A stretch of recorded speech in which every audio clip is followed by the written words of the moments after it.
Well, good morning. My name is Anthony Senft. I'm a councilman here in the town of Islip. I am joined with Councilwoman Trish Bergin Weichbrodt and Councilman Steve Flotteron. I'd like to thank you all for coming here. This gives us an opportunity to update you on the activities of the town of Islip as it relates to Roberto Clemente Park and some of the investigations and reviews being conducted by the town of Islip.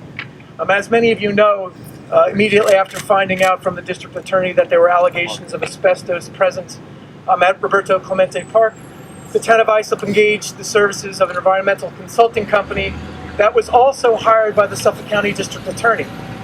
EnviroScience has now conducted 2 tests. The most recent test was this past Wednesday. Those tests consisted of 16 air samples being taken around the perimeter of the park that's behind us. And I can report today that the most recent results found the existence of no asbestos in the air in and around the park.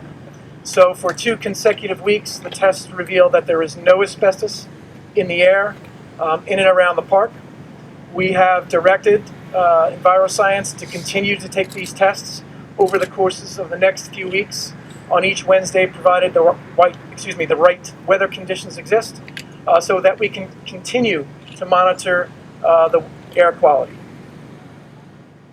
In an effort to continue to ensure the health, safety, and welfare of our residents, the town board and I have directed that the town conduct an in-depth review of all of our parks and recreation areas.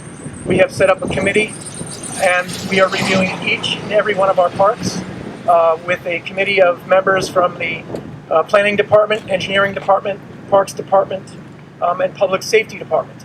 On those occasions where it's necessary, we'll direct our environmental expert to conduct testing. We have tested, in fact, a park in the Clayton Avenue area, which was a park that has been leased to the Suffolk County Police Athletic League, and preliminary tests reveal a small amount of asbestos found in a pile that was approximately 10 by 10 in diameter. We don't know at this point the origin of this pile and/or asbestos. As many of you know, this was the prior site of the Central Islip Psychiatric Hospital, so this asbestos may originate from the hospital many years ago. At this point, we just don't know yet. We are cooperating with the District Attorney's Office in that regard. In fact, we notified them of the existence of that asbestos, and they will now continue with their investigation.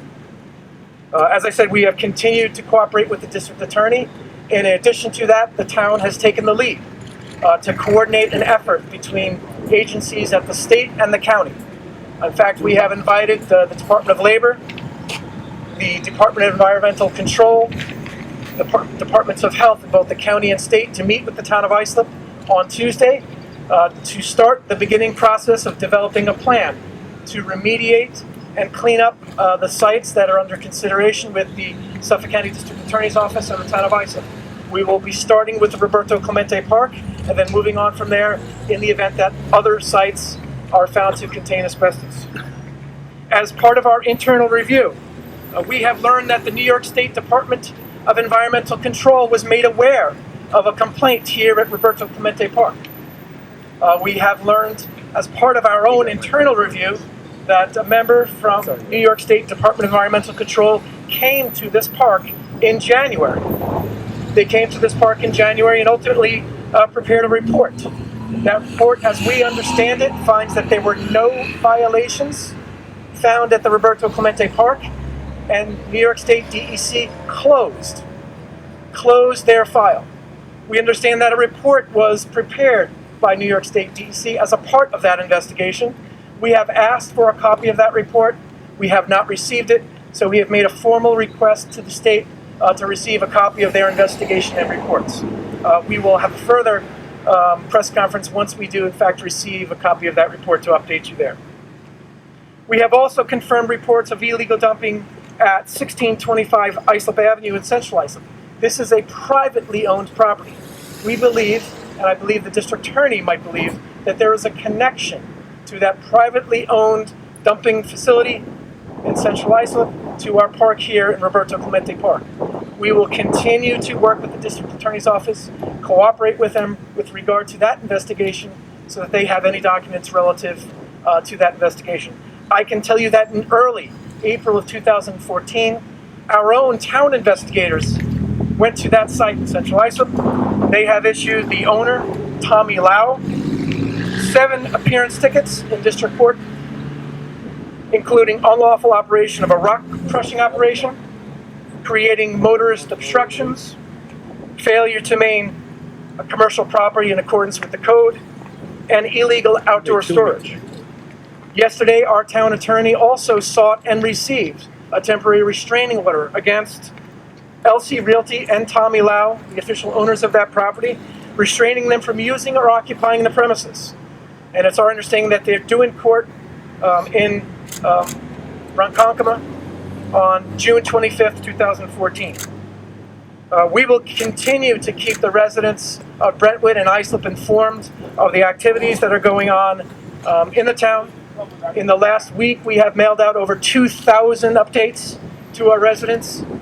We have also established a bilingual, toll-free 1-800 number that is available to our residents to get updates on a daily basis. That number is 1-888-674-7501.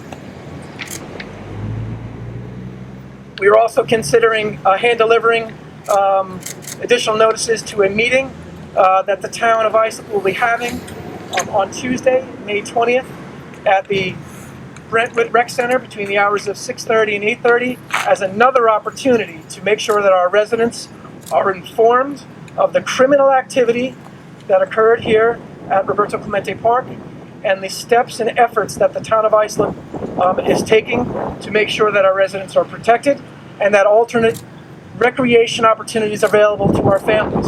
I can tell you that we have coordinated the opportunity to transport our children and families to alternative parks this summer to make sure that there are recreation activities at pools, spray parks, and fields. We are coordinating with the Brentwood School District. In fact, we have a meeting with the superintendent of schools on Monday where we believe we'll be able to work out a partnership with the Brentwood School District whereby our residents have the opportunity to use the Brentwood schools for swimming activities, recreation activities, and activities provided by the town of Islip at the Brentwood School District over the summer. So we're making every effort to make sure that our residents have alternative avenues of recreation.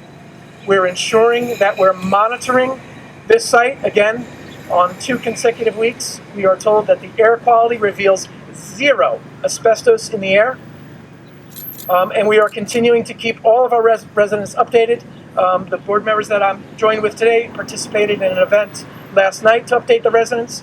We will continue to update the residents on Tuesday at an Islip Town informational meeting, and we'll continue to provide these updates to the press as well as the residents.